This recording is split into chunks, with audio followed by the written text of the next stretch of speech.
Zonja dhe zotrin, përshëndetje, mirë se po takojmë në Imazhi, është ky emision i pasdites në Radio Televizionin e Kosovës. Do të flasim sot për dy çështje shumë të rëndësishme me të cilat do të përballet Kosova.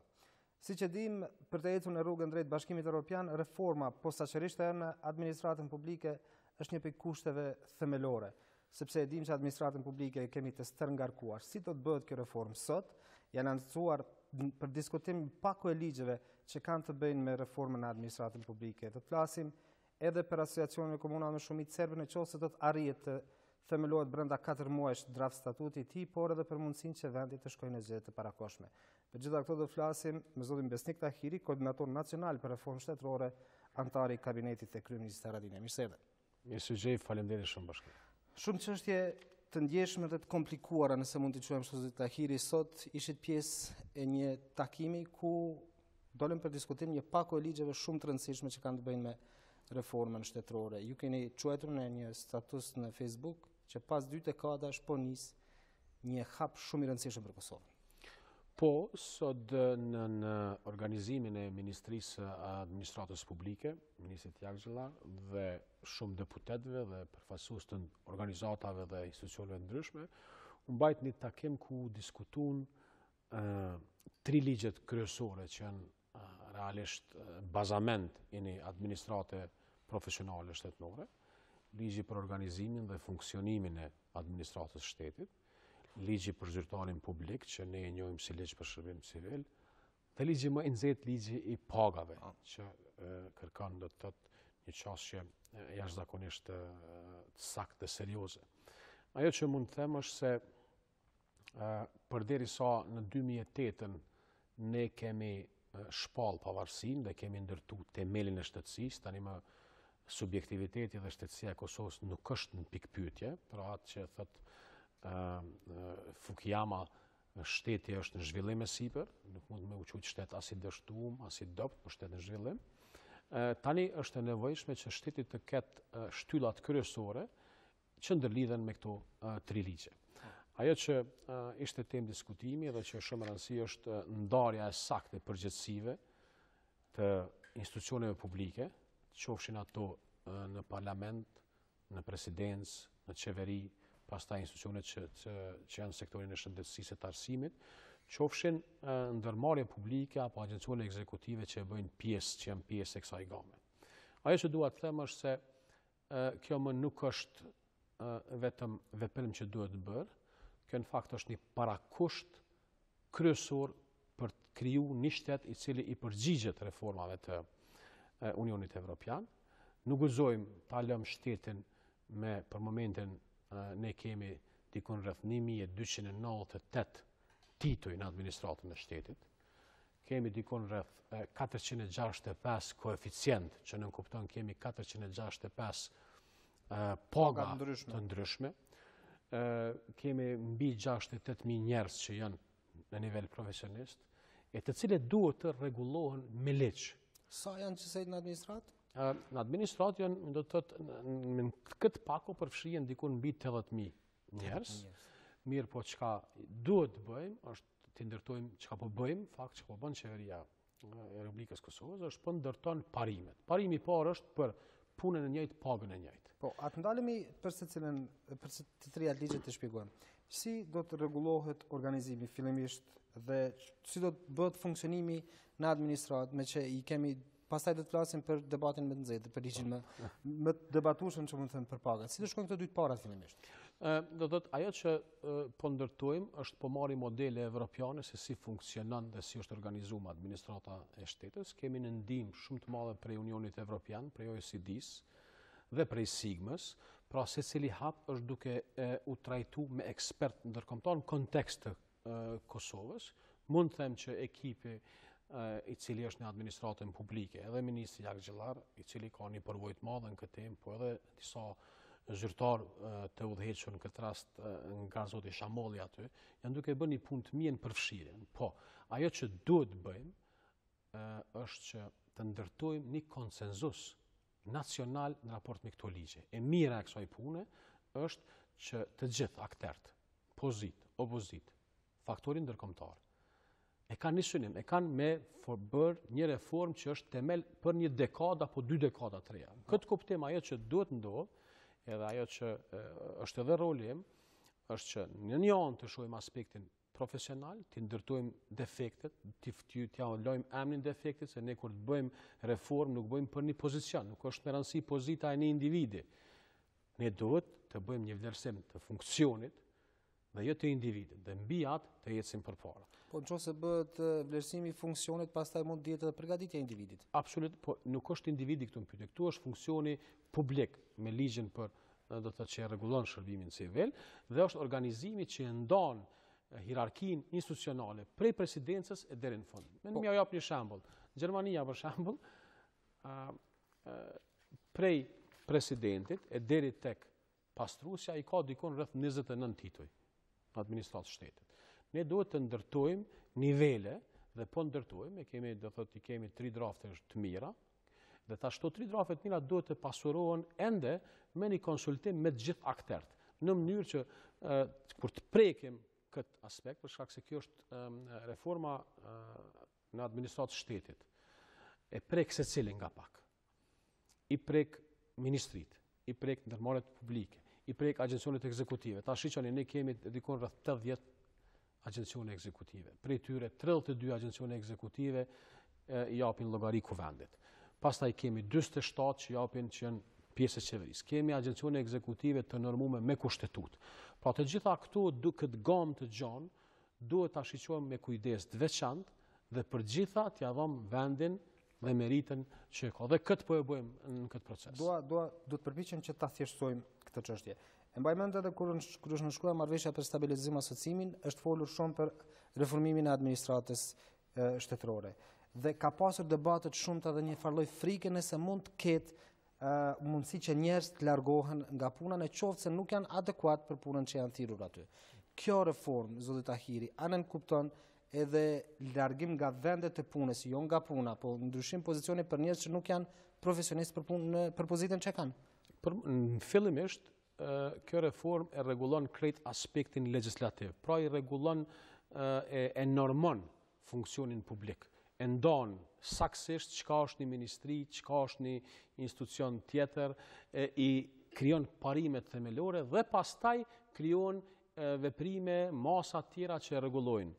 Në një anë parimin si thash për punën e njëjtë, pagën e njëjtë, pastaj i rregullon elementet që lidhen me performancë, me vlerësimin e performancës, dhe pse jo me marrë edhe modele të mira sa i përket shërbimit civil, të cilat janë edhe në vendet që janë pjesë e Bashkimit Evropian, mirë po edhe në vendet tjera që janë të përafërta me Kosovën. Unë them që një punë shumë e mirë është bërë në konsolidimin e kësaj. Unë i kam pa 3 draftet.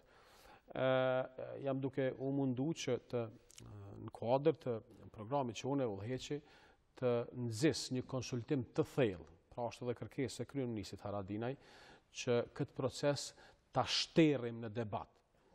Si ta shtjerrim? Ta diskutojmë me aktorë shoqërisë civile që janë profesionistë, po jo me pjesëmarrje. Nuk është ideja me i mbledh në një tubim edhe me bëni tek me thonë morën mbi. Po me pas kontribut të drejt për drejt, substancë të drejt për drejt prej individëve që e njohin, pastaj prej faktorit ndërkombëtar, e pastaj duhet para se ta dërgojmë në parlament, duhet të kemi një debat të saktë me aktorët dhe në këtë rast opozitën. Opozita gjithmonë ka fuqi në shtet, është pjesë e qeverisjes, pra qeveria është një dimension i qeverisjes, ndërsa opozita është pjesë e qeverisjes dhe në këtë kuptim është tepër e rëndësishme që të shtjerrët ky debat në mënyrë që kur shkon në parlament pak a shumë të shkojnë drafte të rregulluara dhe mos të jemi në situatë për shkak se nuk di ajnë ndjeni, po këto ligje, sidomos ligji i paga 2 herë ka shkuar në parlament. Fatkeqësisht është kthyer. Do ta kemi si pikë veçante, por si do të bëhet sepse shpesh është dëgjuar që kemi një administratë të politizuar skajshmërisht.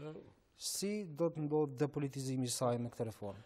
Shiqoni, është e vërtetë që do të thotë partitë politike e kanë përdorur qenit pushtet për me punësu njerëzve. Kjo dihet, nuk është diçka që mund ta mshetim. Sikurse që është e vërtetë që në shërbim civil ka njerëz që ndoshta potencialisht e kanë pas një shtyme prej partisë, mirë po kanë arrit me ngrit nivelin e vet profesional koja shumë. Mund ka rastis me taku njerëz të cilët me të vërtetë kanë arrit një kapacitet shumë të mirë. Ajo që duhet të bëjmë tash e tutje, duhet ta kthejmë besimin në konkurs. Sot për sot askush nuk beson në konkurs. Askush nuk beson në meritokrasi. Arsyeja pse njerëz po e lëshojnë Kosovën nuk është vetëm varfëria e madhe, po është edhe humbja e besimit në mundësi të barabartë. Dhe me këtë kështu fillojnë, diku niset. Për këtë arsye edhe në postim e thash është mas një dekade po i vendosëm shtyllat e shtetit për me mujt me mrit e kulmi që është kandidatura për BE dhe pastaj edhe antarësimi. Pa e pas këtë administratë profesionale, pa e pas një dakordim që profesionistët apo një profesion, njerëz të kualifikuar mujnë me mrit deri në destinacion, do ta kemi shumë problem. Unë jam optimist në këtë proces.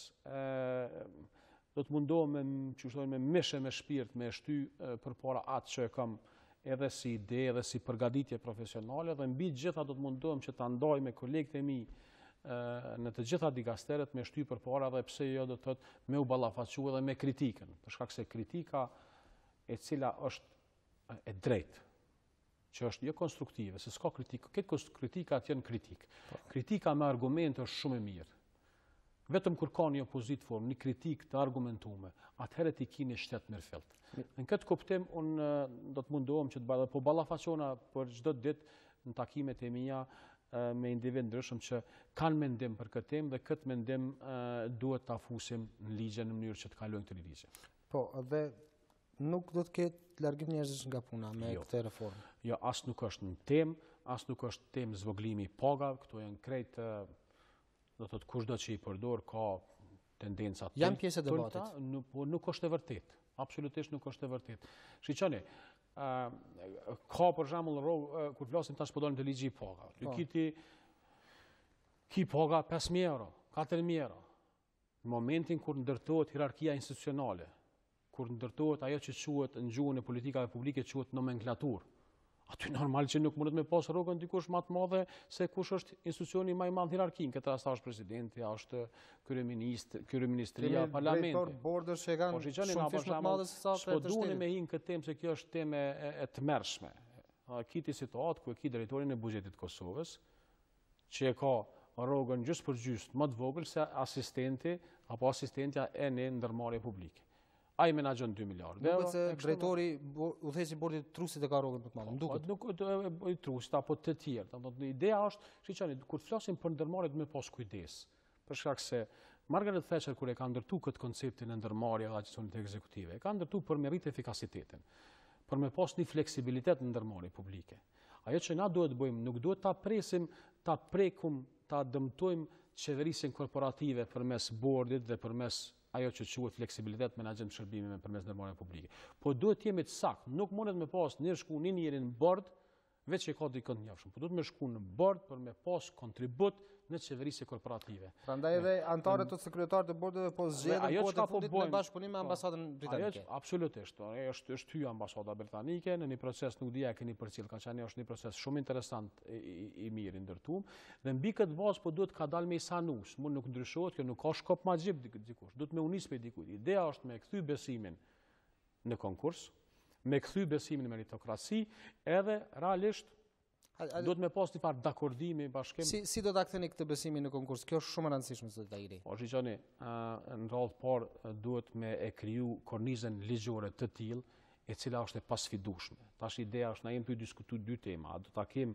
një trup, një instrument, një institucion që e bën këtë që merret me konkurse, me punësimin e ri, kështu e ka për shembull disa shtete, Kroacia, Holanda, disa shtete, apo dojmë t'ja lëmë në diskredicion ministrive. Domthonë këto jemi ka e diskutojmë.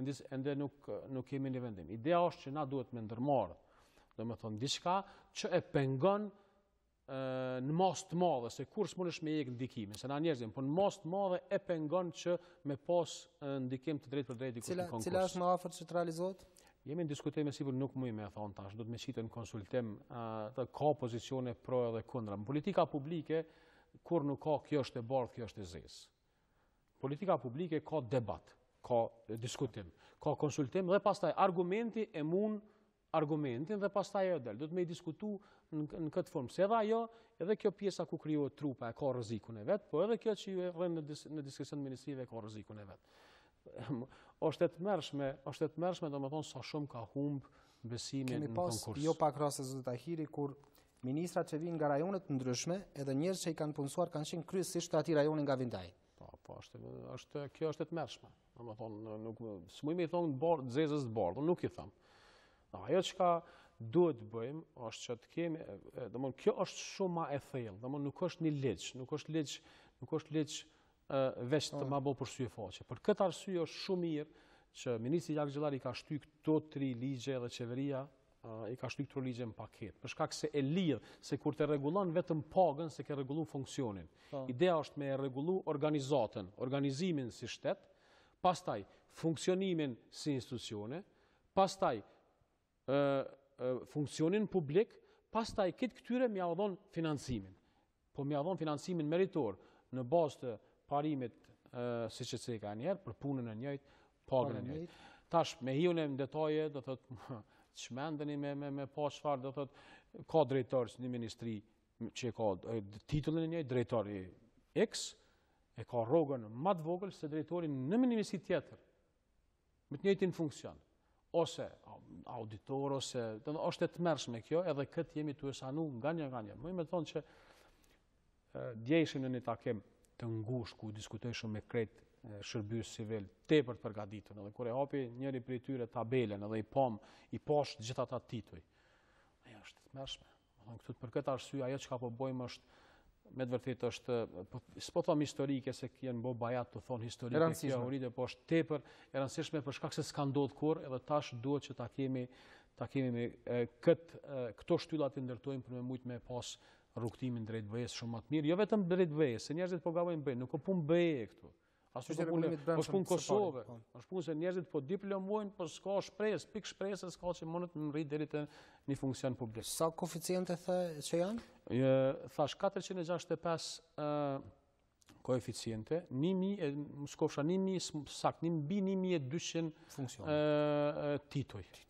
Sa mendoni ose sa e keni në plan që të keni numrin e koeficienteve? Jo, tash jemi tu e këshyr, jemi tu e ndo në bazë të standardeve evropiane. Ajo që kemi pa, kemi ndo në 12 nivele.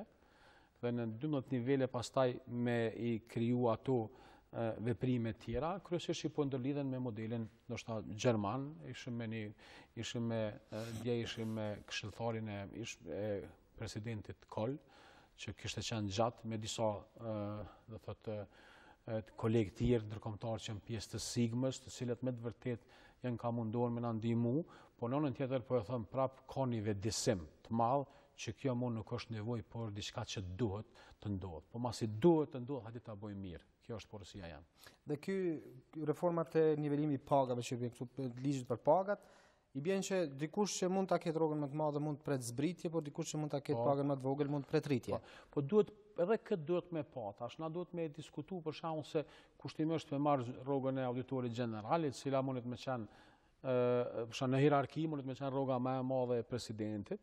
Pastaj ajo si është tanishme mundet me qenë pak më e madhe. Pastaj mundet me u marrë një vendim që se rrogat rritën për 6% në vjetë, si mbas GDP-s, që ashtu i kemi një farë standarde me fondin monetar, dhe mund me ngri deri sa të vjen në nivel, ose ende nuk e kemi, po është çështje diskutueshme. Pa dyshim që pagat e mëdha do të mund të preken me këtë ligj, edhe pse ende se kum pa krejt tabelën, edhe pse nuk ka vendim. Tek e punit kjo vendim i parlamentit, unë ju thash sot në takim ishin kryetari i Komisionit për Administratë, zoti Asani, ishte zavendës kryetarja e Komisionit për Buxhet dhe Financa, ishte kryetarja e Komisionit për Integrim Evropiane. Fund fundit kjo është vendim politik. Është vendim, politika du të vendosë. Po ajo çka është detyrë e njerëzve që merren me këtë punë, që e dinë këtë punë, që e njohin këtë zanat, është mja servu atë që është më e mira dhe mundësisht me diskutu me krejt. Për shembull, sot më shkrujti një ish sekretar i përhershëm i një ministrie që e një mirë këtë fush, edhe i cili i kishte lexu merr shumë mirë 3 ligjet edhe kishte komentet e veta. Tash në këtë farë forme duhet me bë përfshirjen, besoj që gjatë muajit do të ketë një përfshirje shumë më të madhe në këtë temë. Dhe zakonisht gjatë emisionit të në marrë pyetje edhe nga shikuesit të cilët po shkruajnë, po thonë se përderisa vendet e Bashkimit Evropian kanë bërë agjenci që me të vërtet janë të pavarura, si do të mundemi ne, ju, zëdit Arkivi dhe Kosova, që të bëjnë agjensi që t'jenë kështu të pavarura tamam, jo vetëm formalisht. Gjej të shpjegoj, faleminderit për pyetje shumë e rëndësishme. Për shkak se jemi të folë për 24% të të punësumëve. Në 80 agjencione, 24 do të me qenë 14%. Tash, kur është ndërtu koncepti agjencioneve ekzekutive, është saktë si për thot kolega aty, është ndërtu që me pas fleksibilitet menaxhim. Pra kur Margaret Thatcher ish kryeministra e Bashkimit e Mbretërisë Bashkuar ka inicu këtë koncept pak më të gjatë, ka pyetur si merren vendimet në qeveri. Dhe kanë thonë duhet me u miratu prej sekretarit permanent, drejtorit, shefit divizionit, udhëheqësit njësisë, pastaj vjen shërbimi. Edhe mund ndodh që prapa i dukohet dhe prapë do të marrë. Dhe kanë nuk bën kjo, duhet me shku në vit llogaridhonse ministri, agjencioni ekzekutiv shërbimi. Ideja ka qenë më dhon fleksibilitet edhe në punësim, edhe në largim prej punë, edhe në buxhet. Ajo çka ka ndodhur është që shumë herë agjencionet ekzekutive janë kry pa një vlerësim, pa një analizë se ana duan apo jo. Ka agjencione ekzekutive me emën të njëjtë si agjencion, ka departament me emën njëjtë në një ministri, pastaj ka edhe një regulator të njëjtë. Domthonë duhet këtë këto elemente duhet me shiqu, po tema agjencioneve shkon pak më ngadalë. Se kjo është temë tjetër. Në 2017, pas kërkesës së BE-s, do të rishiqojmë 7 agjencione. Dhe pastaj në 2018 do t'i trajtojmë këtë agjencionet që janë regulative që burojnë prej kuvenit, pastaj 2019 të shohim tjetër. Ajo që është e rëndësishme tash është ta trajtojmë, domethënë, organizimin, funksionimin, zyrtarin publik, financimin e këtyre shërbimeve. Në anën tjetër nuk kemi pas çare pa e trajtuar edhe ligjin për qeveri, ku përcaktohen pak a shumë numri i ministrive, numri i ministrave, zavendës ministrave e kështu me radhë. Edhe kjo do të rregullohet. Kemi edhe 7 minuta kohë që ti diskutojmë edhe 2 çështje tjera. U thanë një farforme që është dhënë një lloj afati ose ultimatumi, si do ta çojmë, nga Bashkimi Evropian, dje ishte për vizitë tu diplomatja BE-s Angelika Einhorst, e cila tha se duhet për 4 muaj të bëhet drafti i parë i statutit të Asociacionit të Komunave më Shumicë Serbe. Ju jeni një prej ekspertëve më të mëdhenj që ka Kosova për qeverisjen lokale, dhe kur po flasim për këto asociacione, atëherë çfarë do ndodh me këtë? Fillimisht prapë duhet me pa pasqyrën e gjerë. Kosova ka pas një marrëveshje në vitin 2013, nëse më kujtohet, në Bruksel. Pastaj ajo marrëveshje ka qenë një marrëveshje tjetër. Pastaj kjo marrëveshje është në gjykatë kushtetuese, në dhjetor 2015 ka një vendim gjykatës kushtetuese për statutin e asociacionit të komunave. Nuk mundesh me shty një rregullim të tjerë për një periudhë, nuk mundesh me shty në sendve asnjë qeveri në këtë kuptim. Themelimi i asociacionit të komunave serbe po ashtu kërkon debat thellë, argumentim, diskutim të hapur, ballafaqe, mos me pas frikë me u ballafaqu, për shkak se fatkeqësisht apo jo fatkeqësisht Kushtetuta e Kosovës i ka leju komunet me themelu asociacione. Domthonë është një nen që garanton mundësinë e themelimit të asociacione. Por jo si marrëveshja 2013. Absolutisht. Po këto asociacione janë, domethënë, kanë funksion të bashkëpunimit ndërkomunal, kanë funksion të lehtësimit zhvillimit rajonal, kanë funksion të ushtrimit të jo detyrave ekzekutive, po detyrave që ndihmojnë funksionimin e komunave. Tash në këtë temë e para që nuk do të ndodhë, që nuk guxon të ndodhë, është aspekti që po kërkohet ekzekutiv. Në momentin kur themelohet një agjencion me kompetenca ekzekutive, atëherë unë e kam thonë, e kam të shkruar, do ta luftoj me çka kam, si funksionar publik këtë rast, si individ, mund me e pengu, për shkak se asociacioni nuk guxon me pas funksion ekzekutiv, për shkak se prishet disbalansi. Na jemi që kushtimisht po flas kishte qenë një shtet më i madh. Me pas asociacioni me u rregullu ka kuptim, po në 2 milion banor, 10.000 metra katror, në 38 komuna, me pas dhe në nivel, kur nes kemi nivel, kjo është, domethënë, realisht kjo është një problem shumë i madh. Këto pushitet që është një disproporcion argumentesh, ta themi kështu, mes asaj që është arritur në Bruksel, mes opinioneve që ka dhënë gjykata kushtetuese, mes asaj çfarë kërkon Bashkia Serbe në Kosovë, por ajo çfarë po ngrihet si çështje më shumë dhe po bëhet pyetje është se pse për këtë çështje do duhet prapë të negociohet në Bruksel, të bisedohet në Bruksel? Po e shiqoni, kjo është prapë do të me u kthy pap mrapa, me i tregu publikut, me i tregu qytetarëve në të vërtetë. Shiqoni, ajo që ka ndodhur këtë procesin e shtetëndërtimit ton është për studim. na për shembull në procesin e Atisarit, kemi diskutu cili fshat duhet të kaloj cilës komunë në mënyrë katastrale. Domthonë çaq larg kanë qit hartat, kanë vendosur për shembull për shtatë, sidomos në rajonin e Gjilanit, ky fshat vetëm që është sot, kjo është kundër çdo parimi decentralizimit. Mirë po është bo, apo ma mirë me thonë është ty, për shkak se është thonë që qofse jeni gjeneroz, shpallet pavarësia. Tash na shtetin e pavarur e kemi po ashtu edhe njohje ndërkombëtare. Ajo që duhet të punojmë është edhe të veprojmë edhe të amandamentojmë, po të shtyjmë përpara është vetëm veprime politika që e funksionalizojnë shtetin e Kosovës, jo që e dobësojnë. Pra në këto rrethona duhet me pa drejt. Është një vullnet i kryeministit Haradinaj domon me trajtu këtë çështje shumë seriozisht, me u ballafaqu, ju e dini, kryeministi Haradinaj është njeri që ballafaqohet me secilën temë. Nuk ka problem me u ballafaqu. Këtë rast ballafaqimi me këtë temë duhet jetë shumë serioz, me ekipe profesionale, me diskutime të thukta të subjekteve politike, po të njëjtën kohë me u diskutu edhe situata si është. Ne jemi para një akti ku kemi një vendim gjykatës kushtetuese, të cilët nuk ka fuqi politike, as individuale që mundi del kundër për shkak se është vendimi i gjykatës kushtetuese. Ju e dini. Shkelja kushtetutës ka pasoja tjera pastaj. Kohën e Vlanit sa kemi kundërshtuar na vendimin e gjykatës kushtetuese që për mua ende është interesant me trajtu, po ka qenë vendimi i gjykatës kushtetuese dhe u kry edhe do të jetë si precedent për gjithmonë sa do ekziston shteti i Kosovës, do të jetë që është partia që do ta fitojë mandatin më të madh në parlament, do ta ketë kryeparlamentari, por kjo punë nuk ndrohet. Këtë arsye duhet ta marrim jo me gjenerozitet, ta marrim me seriozitet. Jo me një falëtësie, do të jemi shumë serioz, ballafaqohemi me argumente, ekipet që shkojnë në Bruksel, do të ballafaqohen me argumente. Argumentet janë të paraqitura në vendim dhe çka do të ndodh, çfarë do vendimi që ndodh është, domethënë, është edhe pozicioni i kryeministit Haradinaj, çfarë do vendimi që të ndodh, do trajtohet, prapë do të merr dritën jashile të gjykatës kushtetuese. Po flasim për shumë çështje të cilat i keni në përgjithësi ju dhe qeveria në cilën ju bëni pjesë. Por ditët e fundit, paktën edhe sot, kemi zyrtarisht deklarimin e shefit të grupit parlamentar të LDK-s, i cili ka kërkuar nga ju, ku po them nga ju nga qeveria, që vullnetarisht të jepni dorëheqje sepse nuk e keni shumicën. Në të kundërtën kanë paralajmëruar shumë shpejt mocion për mosbesim, për rrëzim qeverisë. E para, rrëzimin i qeverisë ka një rrugë se si rrezohet qeveria. Ose duhet kryeministi të jap dorëheqje, ose duhet të ketë një iniciativë në parlament të merr shumicën në parlament për me rrezuar qeverinë. Do të nëse ata besojnë që e kanë, le të nisin.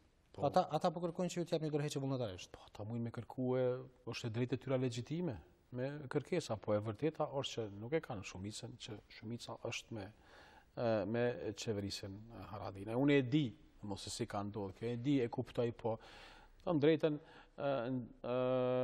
ky debat për mendimin tim është debat i humbur, debat i cili nuk shpihen askund, nëse e ki me të vërtetë intencën për me rrezu qeverinë përmes rrugëve ligjore, këtë rast parlamentare përmes kuvendit, nëse është ta shohim ai kanë asnjë. Ju nuk do japni dorëheqje. Asnjëherë. S'është e nevojshme. Ai friksohen emocionet? Friksohen. Kuptimin, a mendoni që mund të ushtojnë me emocion? Pse më fregu kur nuk ekziston shumica? Ajo çfarë duhet na me u frigu? Ku është shumica, sepse është pak e paqartë kjo, ku është lista serbe sot? Lista serbe asnjëherë nuk e ka njoftuar kryeministrin për, domethënë, me shkrim për dalje. Ata janë përshini që po vinë takime, sa dyshin në takimet e IBRD-s, do të thotë shumica parlamentare është aty. Nuk ka, po në javën në VM do të pritet pak a shumë qartësime. Ajo që dua të them është që kjo gara politike që shtu shkon është si ping-pong, unë jam ka do të thotë që nga viti ka përbon 14 vjetën në politikë që shtu, do të thotë është si ping-pong, po mirë është kur thuhet me unis ky farë veprimin, nëse ka emocion me po ka edhe mos me e terrorizu. Shefi juaj, kryeministri Haradinaj, publikisht ka thënë që do të jap votat LDK-s nëse seriozisht e kanë për ta zgjuar qeverinë. Po peshë që se kanë seriozisht. Pra sipas jush nuk është iniciativë serioze kjo. Ta shohim, nuk dihet, asnjëherë nuk dihet. Domthonë në asnjë moment nuk e din kur nivelin e seriozitetit. Domthonë befasit kanë ndodhur përgjatë tyre 2-13 vjet. Ajo që dua të them është që po të ishte serioze ish nis. Zoti Tahiri, faleminderit shumë që ishe sot në Imazh. Gjithashtu faleminderit edhe juve. Shikues të nderuar, kjo ishte pjesa e parë Imazhit. Biseduam me zotin Besnik Tahiri, koordinator nacional për reformë shtetërore. Do të ketë marketing pas marketingut, është pjesa e dytë e Imazhit. Unë ju uroj vikend të këndshëm, do të takohemi të hënën në orën 17:30. Mirupafshim.